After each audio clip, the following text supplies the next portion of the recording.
There's actually some schools that don't have maths at all, let alone maths lit. Yeah. There is no maths. Would you take your child to go to the school where you went to today? Not currently. I was always more interested with what the client was doing than reviewing what the client was doing. What you're raising is fast becoming a very serious problem.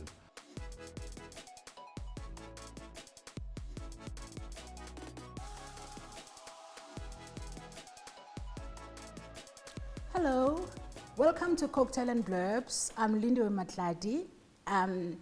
This is the show where the drinks never stop flowing. And today I have a very special guest, Cyril Madiva. Cyril is one amazing young man who's achieved so much at such an early age. And he's such an inspiration, not just to me, but I wanted most of you to get to know him and just get to know the work that he does and you know that as a country we have amazing young people that are coming up that I really do believe are going to make a difference. Cyril Madiva is currently the CFO of the Cyril Ramaphosa Foundation. I'm not sure, is it why you became the CFO, because you Cyrils? Was that a big thing? But we also served together at NFSAS, and yes, we left before everything, so please guys don't judge us. Anyway, thank you for coming. Hi. Thank you so much, Lindiwe. It's an honor to be here. Yeah. It's your platform. I'm looking forward to our conversation. No, thank you so much. Yeah, so tell me about who are you? Actually, no, before we go there, this show is called Cocktail and Blurbs, so we have to toast. Cheers. Cheers, cheers, as former President Zuma used to say.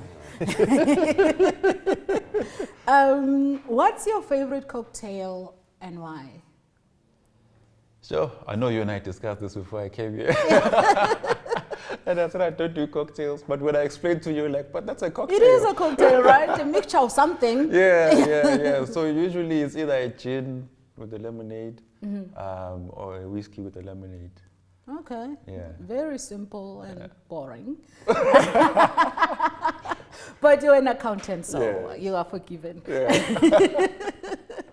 Yeah. I mean, my first question that is, I think everybody's interested. Tell me about yourself. Where are you from? Because I mean, your story is amazing, inspirational. How did you become the CFO of the Cyril Ramaphosa Foundation, counting all those billions there, and making sure nothing on the couch? I'm joking. So my story begins in KZN. That's where I come from. I was born in Durban. I would say I was born in Editing Hospital. Those who know it, it's by the sea there. Oh, nice. So yeah, as I came out, the sea Okay, breeze. oh my God. Oh, Lani and... So yeah, I grew up in Durban. Well, my childhood really is a mixture of three areas. Durban, KwaMashu Township. Back in the day, notorious for not so nice things. Yeah. And you don't come across as somebody from KwaMashu. I don't. Yeah, so people like get shocked. so serious. Yeah, like, people get shocked. But yeah, I thought you were in Kandla. But yeah, so it was partly KwaMashu. I did spend a bit of time at the rural areas. So my mom is from an area called Eshowe in the north of KZN. I spent some time there, and then I also spent a bit of time in the south of KZN, an area called Harding. That's where my father's from. Oh, okay. So I used to get shipped all over the place. Yes. Because my parents never got married, so I had to visit this side, visit that side, you know. It included looking after cows, looking after sheep. Wow. So weekdays I'd have to wake up early in the morning to go tie them up somewhere so they can graze while I go to school. That's nice. I would walk to school. My husband also used to look after animals. So. Oh, okay, that's nice. That's nice. It's really hard work, and to do it as, I started doing this when I was 5, eh? Oh, wow. Yeah, when I was 5, I started doing that. I look now, my oldest daughter is 5. So at her age, I was already Yeah, and she's probably not working. I mean, not She's contributing to the she's not doing family. any work. Oh God. Yeah, she's I always called her a cost center. You at know, this point. She's not a profit not center yet. contributing. So yeah, I was doing all of that, you know. After school, I come back, I take them somewhere else to graze. Weekends were just, I'm gone from the morning till like late afternoon, taking them to graze. Once a month, they would take them for cleaning. You know, so yeah, so that was really my childhood, you know, helping out with other usual rural stuff like the crops, planting the crops, harvesting, you know, in the township, you know, it's the usual township life, you know, growing up, you're witnessing some things you should not be witnessing As a child, a child, you know. We grew up in an RDP house with 2 bedrooms. I was living there with my mom, her siblings were there, so it was quite a lot of us in this house. So that was really my upbringing. I actually went to high school in KwaMashu. Okay. That's where I did my high schooling. My initial dream, I didn't always want to be an accountant. Okay. My initial dream, I wanted to be a professional football player. Oh wow! So Yeah. got. Yeah. okay. Yeah. So my dad. Because I mean, sometimes you know, there's a dream. Sometimes the dream and the ability no, don't. No. The dream and the talent here. They hang. Okay. Yes. Okay. Yes. Yeah. So my dad was a semi-pro. Okay. Oh wow. Yeah. So they would play like these big stadiums and stuff. So he never made it to turn professional. So he had some networks. He put me in. But yeah, the challenge was I then started losing focus on my studies. So then I was forced to retire before I could even launch. Before you even start. I was forced to retire. Yeah. And then We are glad though. Because we wouldn't have you. Yeah. I mean, I wouldn't be here otherwise. So things have a way of working out. So how I became an accountant is at my school, actually. I came across a pamphlet on the floor. And it happened to be a psych pamphlet. Oh wow. So I read it, it intrigued me. There was not many of these guys, which signaled to me chances of employment are high. There's the earnings potential. There's many doors. You know, you don't just do one thing. And that's when I was like, I'm going to do this. Yeah. Until I found out actually I have to go to university. Yeah. And then I found out the fees for university. Yeah. And I was like, wow, okay, how am I going to do this? At the time, my dad is a taxi driver. My mom is doing like piece jobs. At the time, I think she was a cleaner at a hospital.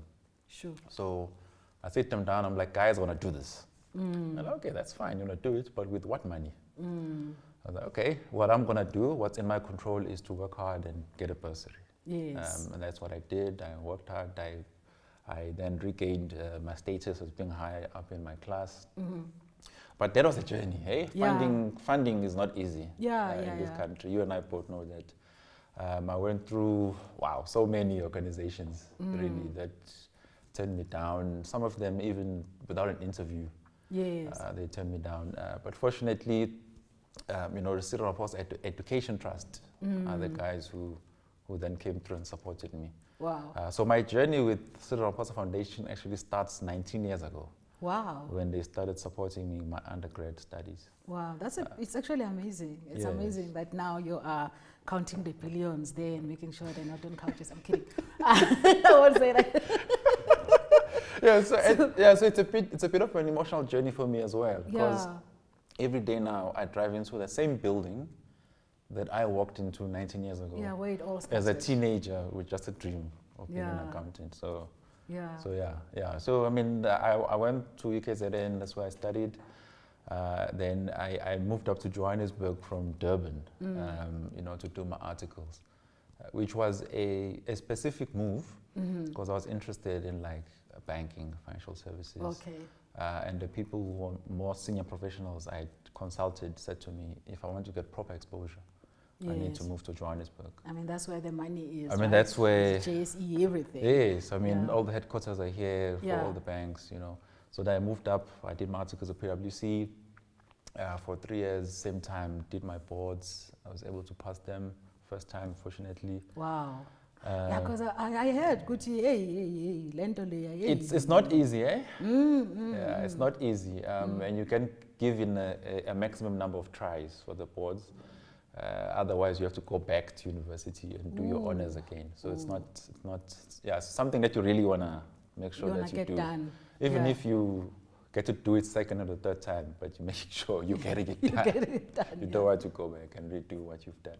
Wow. So at PwC, I did get opportunity to go on secondment to the US. Oh, wow. My first time out of the country. So I did go to the US for 3 months, city of Boston.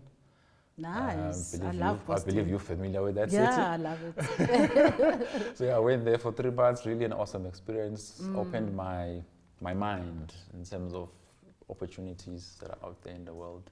Yes. Because if you spend too much time in one area, you can become closed up and think really this is only, your circle of opportunities are only here. Yeah. Whereas it opens up your mind. So yeah, I went for 3 months, I came back, I was promoted to being a manager. Now I found myself on the very same audits where I was a junior clerk, I was now a manager. Wow. And then I realized quickly though that I was always more interested with what the client was doing than reviewing what the client was doing. Oh, okay. Yes. So a year later, I then moved straight into banking myself. So I joined ABSA. I was there for 10 years at ABSA. Wow. No, like you look like a stable guy. Like you are so stable. Like I remember even the first time I met you, I'm like, he is so stable. It's like, I just knew that you're probably married with children. Like you're gonna be one of those guys, just like you're yeah. Yes. Like if I heard that you got divorced, yes, I'll know it's your wife's fault. No way it's you. Fortunately, I'm like, we're going after her. Wednesday. Yes. Look, I try to make sure my things are straight, as much as possible. There's only so much you can control, obviously. But what I can control, I try and make sure that it's straight.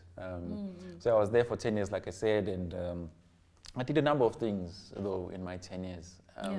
I never spent, the longest role I was in was 3 years. But otherwise, I was like 2 years there, 1 year there. It was finance, change, sales. I was in sales at some point. Oh, wow. Sales front office. So it's a number of roles that helped me build a number of skills. Yes. As I was building my career. Because I always knew that I was destined for a career in leadership. So all of that was helping me with that. Simultaneously, I was serving on a number of boards. Like you mentioned, you and I served on one of them. I also serve on SICA. Another moment that's a bit emotional for me, because remember I said at my school I came across a SICA pamphlet, and that's how I became a chartered accountant. Yeah. And now I serve on that board, and I have opportunities to contribute, in the next generation and our members. And really, after ABSA, I spent a bit of time, trying to do my own thing, really in the view of impacting young people. And then the opportunity now to join the Cyril Madiva Foundation came across. It was one that was hard to turn down, given my history with the organization and how they've helped me, and now I have the opportunity to be more hands-on and help the organization have a bigger impact. Yeah, so it's sounds like a long story, but I've tried to summarize it as much as I can. Yeah, wow. No, it's, I mean, your journey is inspirational. And I think, as I said, like when a person meets you, you have this aura of, I know what I want. Like, I don't shift, it's very difficult. I actually thought probably you will become a pastor as well. But like, very strong, like, hey, who knows? That's something, I don't know. Yeah, it's like, I'm actually even thinking now, like, I've got daughters. If they do get married, I think we need to discuss, you are going to negotiate for me.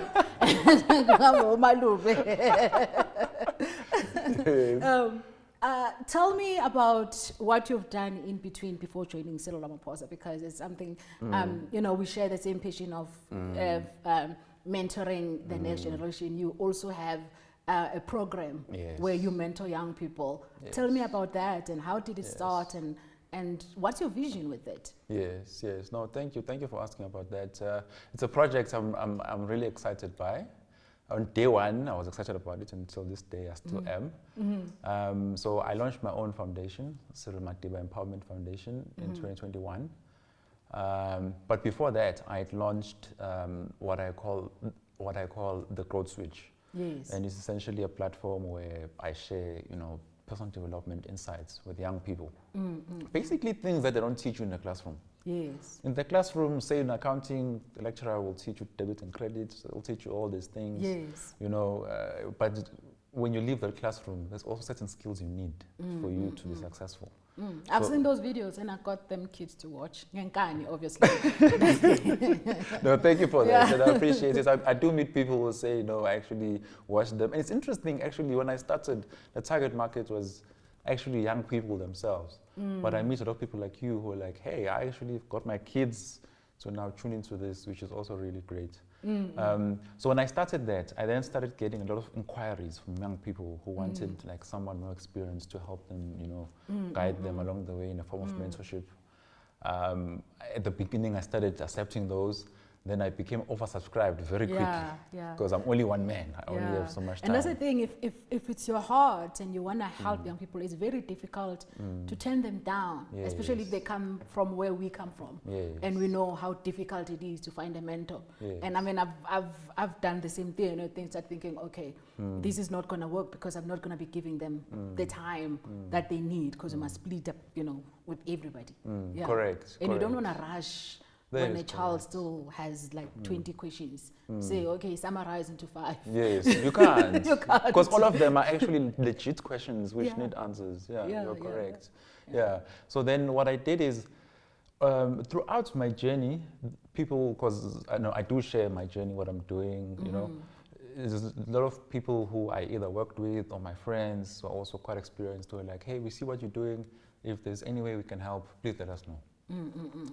As I was getting all these requests, and then I was like, okay, now there's an opportunity for other people to get involved so that we can together have an impact. Then I launched my foundation with the flagship program being the mentorship program, aimed at young people who want to qualify as accountants.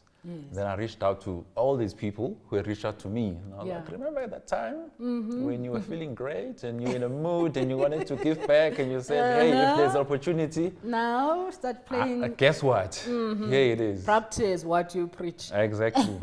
And fortunately, a lot of them were still keen at that time. So we brought them on board and we launched with 17 young people we started with. Wow. 2021. We're now in our 5th cohort of young people.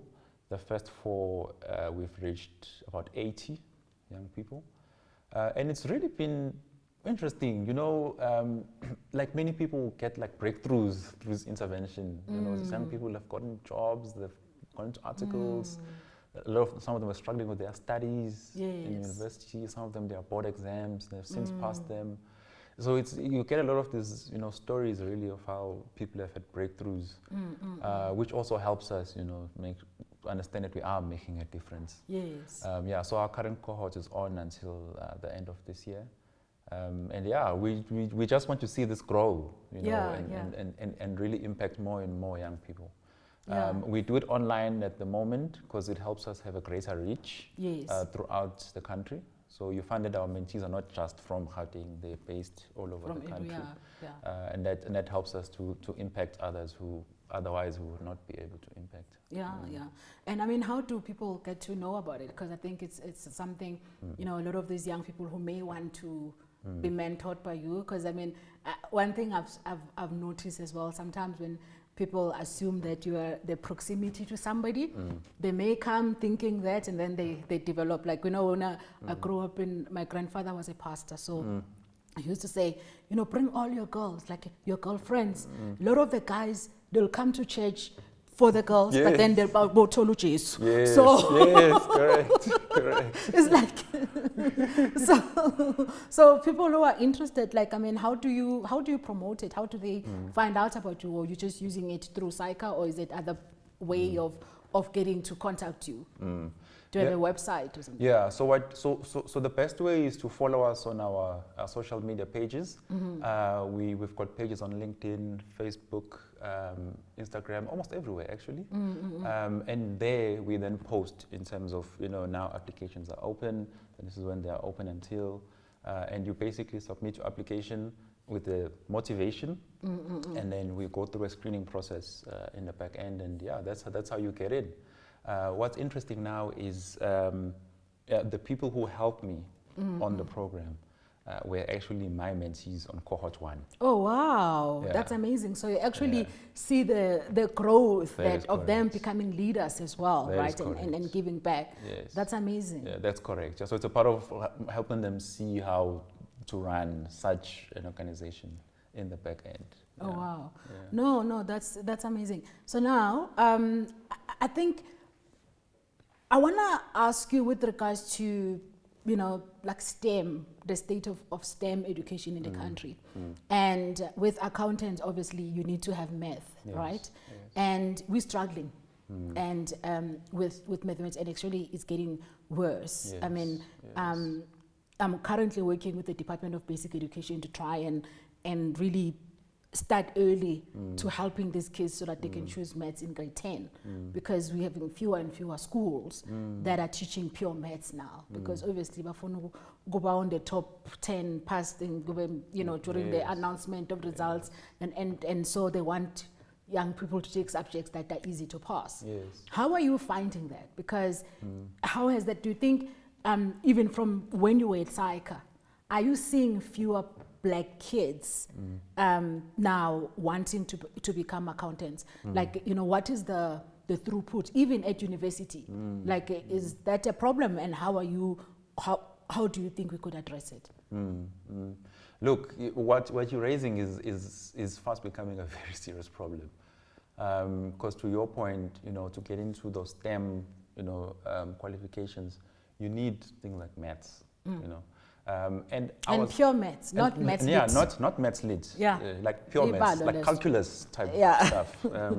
You know, I was so shocked. You know, my uncle is a principal at a school in KZN, and he was telling me there's actually some schools that don't have maths at all, let alone maths lit. Yeah. There is no maths. Yeah. As your child comes in, maths is not an option. Yeah. And you know, we are seeing it where, you know, when it comes to, you know, the pipeline of students that are coming in, you know, that's going to be chartered accountants. If you look, you know, into the horizon, it's actually going to become an issue where the pipeline is reducing and reducing. Yeah. Also, you know, it's not just accounting where you need maths, you know, engineering, you know, all these other ones. We're seeing all these gains where we were saying, Yes. you know, recently we're getting excited to say, hey, Baba Wiseman Kutlu was the first black accountant, right? And we've seen the growth, you know, of young people like yourself. And now we are in a situation where that is getting reversed because schools, you know, are not, you know, they don't want to have mathematics because I didn't know that schools can decide to drop maths. Yes, but that's also entirely. And because apparently there's a lack of qualification, but some schools drop it because kids are just not passing it, and they want to increase their average. Their pass rate, and we cannot be able to, you know, pivot as a country if we don't have innovation. And how are you going without STEM? You know, we cannot build those industries. Now we were I served on the 4th Industrial Revolution you know, Commission, right? Yes. And we were talking about now we were in the AI. Nothing is happening in Africa. Yes. We are a market again. Yes. And yet we spoke about it, and there was and I think the problem is we're not raising enough young people. And I think within 5 years, if we don't do something, we're gonna start seeing fewer and fewer black people in STEM. And from your perspective, how do you think that can be addressed? Like, what kind of other intervention from a policy perspective that you think we could? Since you're close to the president, you can't be counting his billions without, you know, do you text him and ask him, like, you know, give him the ideas? I wish. What's up? I wish I could text him. Look, I mean, things like this require collaboration across the value chain. So, you know, the Department of Basic Education, you know, higher education, because it's a value chain, and private sector. It's important that there's a partnership. Firstly, it cannot be that there's a school which doesn't have maths, pure maths, as an option. It should rather be about what are the enablers that the school needs to be supported with to make sure that the students that are taking pure maths there are able to excel. Right? The support should be there. But then, when you're saying that, another big issue is the lack of qualified teachers, right? Correct. So if somebody is good in mathematics like yourself, you're not going to be a teacher because you're going to become an accountant and get paid well. And teachers are no, you know what I mean? So, and it's like when you think about it, it's going to be very difficult to have good math teachers because if you are great in math, the chances are you are going to be a CFO somewhere. Yeah, your earnings, your earnings potential. You look at it versus going into teaching. Yeah. And I suppose that's part of the work that needs to happen. How do we? If I remember back in my day, teaching was such a revered, profession. No one's going to yes. The teacher was like really someone held in high regard. Yeah. So we need to bring back that, not only in just that, but also the earnings potential. Yes, people have the passion, but also, cost of living is very high. Passion doesn't pay school fees. It doesn't pay rent. Yeah, cost of living is very high. So that needs to be relooked at. How do we make the teaching profession more attractive, especially in those STEM subjects, to make sure that we have the right caliber of teachers. If I remember in my school, my maths teacher wasn't even that great, actually, if I think back. He was actually average. But I guess due to my own passion, I was able to balance that and I was able to make it. But having a teacher who's passionate and capable, actually, like sometimes you find students struggle and then they end up not liking a subject purely because they don't understand it. Yes. But if you find someone who's able to break down concepts for you, such as to understand it, you find out, actually, I like this. The problem was just that I couldn't understand it. Yeah. So that's building that capable teacher, workforce is also important. Part of the work that some of these bursary programs do, and we do the same via the Education Trust, is look at the teaching profession and how we could get young people who are passionate about teaching and support them as well.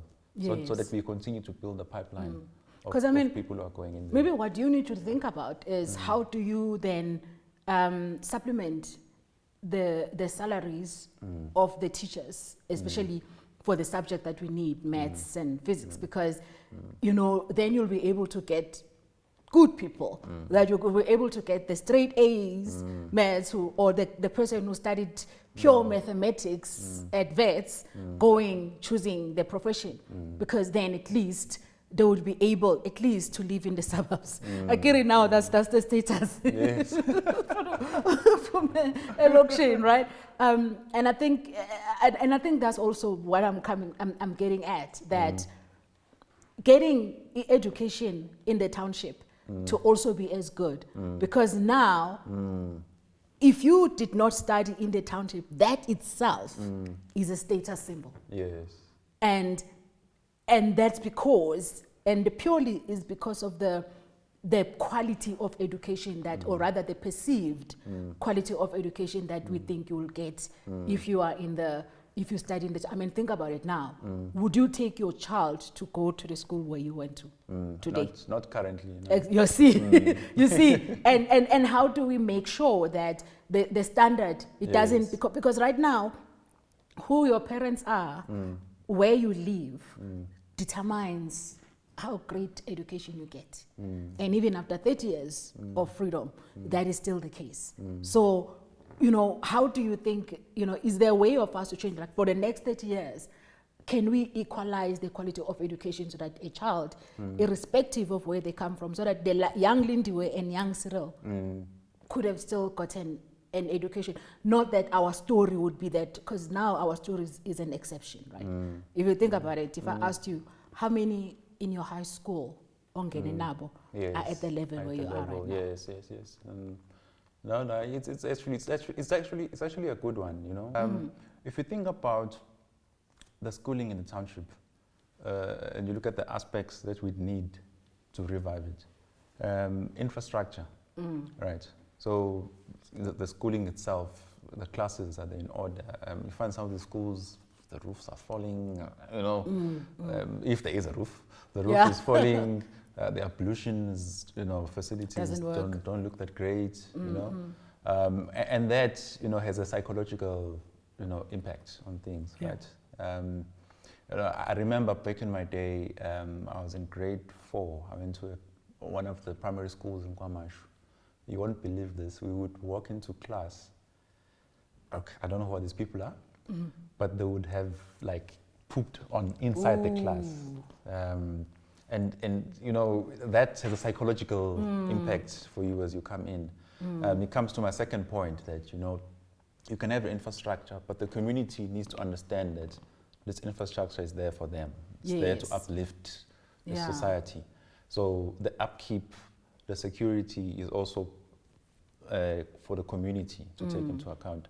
Then there's what I term the softer, the intangibles, which speaks to what we spoke about earlier. The teacher, is a teacher capable?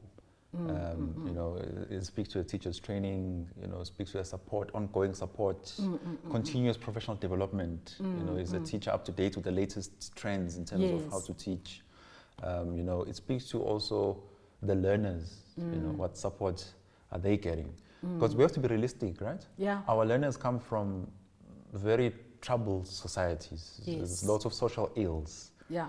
Some of these kids come from houses where they are the parent. Yeah. You know what I'm saying? Yeah. You are the oldest, you're the one taking care of your siblings. Yeah. There's no one else who's around. Yeah. And we have, one of the highest youth unemployment in the country. Correct. Even, actually, even also amongst women. The majority of women are not working, right? And those who do work, the income, a piece job, like what you're saying with your mom, we see that with our family members even now, and that adds up, right? Yes. Yeah. Yes.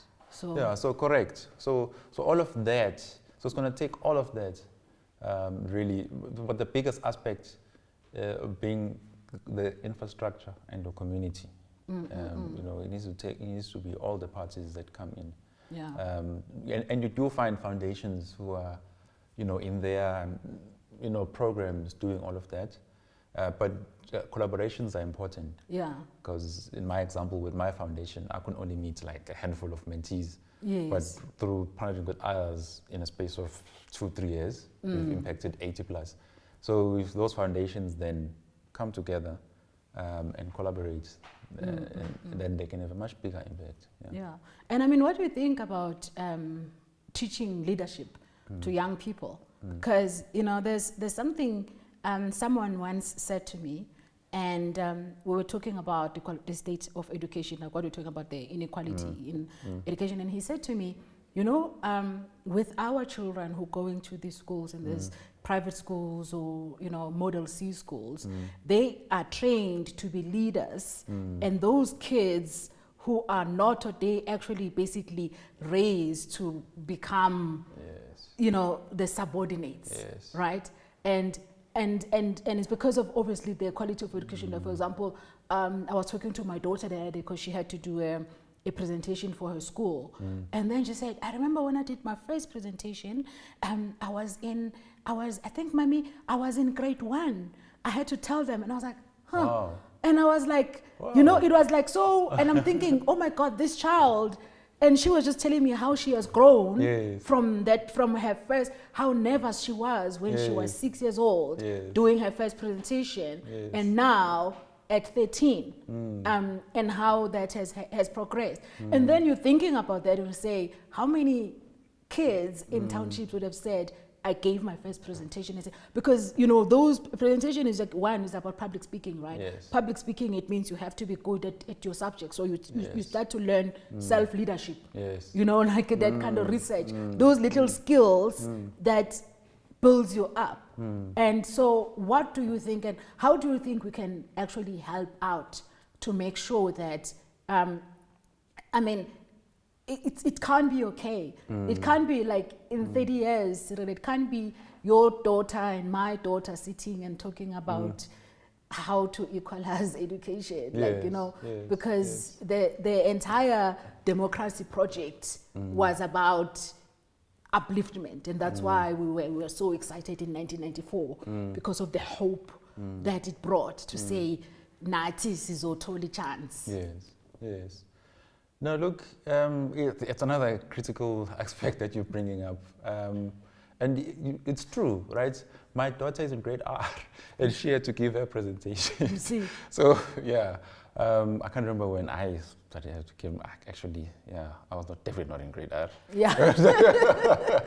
But yeah, I mean, I think it speaks to the curriculum that our students get taken through in basic education.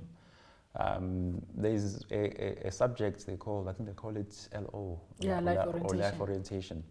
You know, earlier on I spoke about my other initiative where I teach on like things I don't teach you in class and stuff. Yes, yes. That life orientation should be that, essentially, and it should incorporate what you're speaking about in terms of the leadership skills, and also, you know, training our people to be self-starters.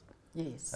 In a sense that don't qualify and then you don't find a job, you chill there, you become entitled. Okay, I don't have a job, so this is life for me. You know, what idea do you have? What, you know, you become a self-starter. So yeah, so it for me, it goes down to the syllabus, the curriculum that our students are going through. And the exposure, because that's not in, I mean, just, you need to be, you cannot become what you haven't seen. And that's why it's so important that, you know, with the work that you do, I mean, I'm inspired by it, but we need to make sure, we need to take it to the schools. Yes. We need to make sure that the kids see us. Yes. They, you know, it's not just, it's something they read about. They must see you and then get to see good. Oh, you know what? Nami umpumala kamasha.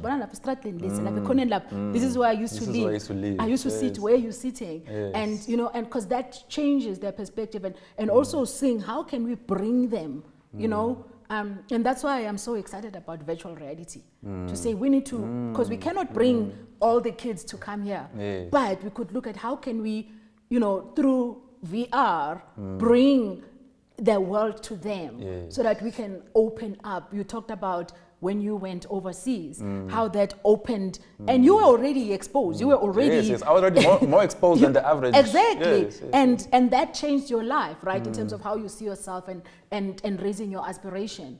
And I think yeah, we have to have a serious talk after this and see what we need to do. But thank you so much for making the time. My final question for you.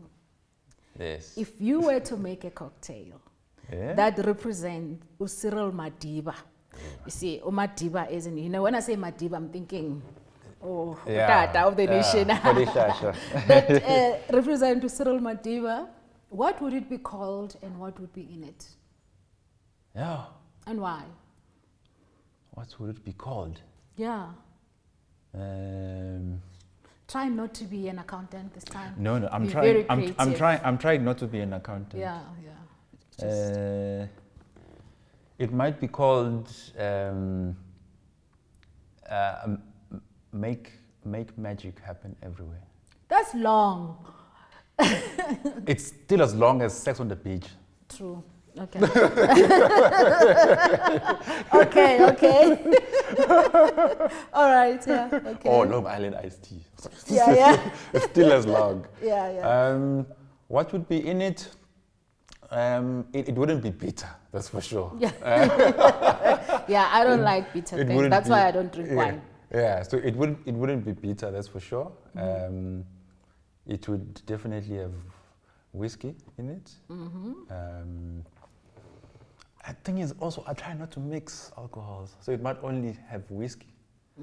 Apparently, but you mix better.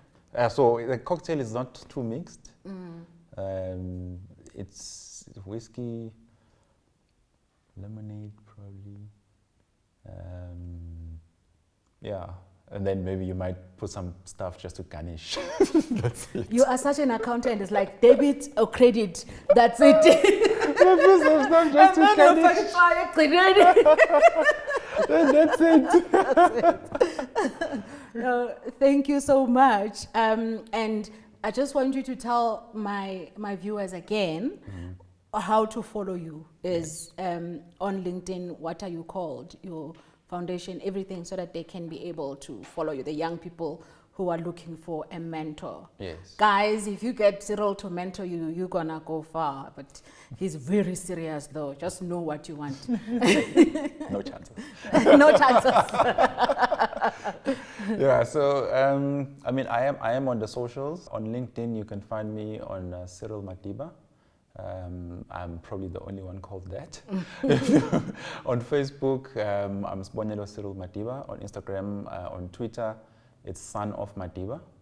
Wow. You can also follow my foundation, Cyril Madiba Empowerment Foundation. We are on all the social media pages. You can also follow the Growth Switch, where you can find personal development insights. And yeah, looking forward to seeing the community grow. Yeah. Thank you. I had such a great time, and I'm looking forward for us to do more. We have to do more. We have to. We have to. It's a must. I know we've been speaking about it a while. I know. No. Now I'm gonna take your wife's number. Oh. This one, I text you in the morning. You respond on Friday. Cheers. Cheers.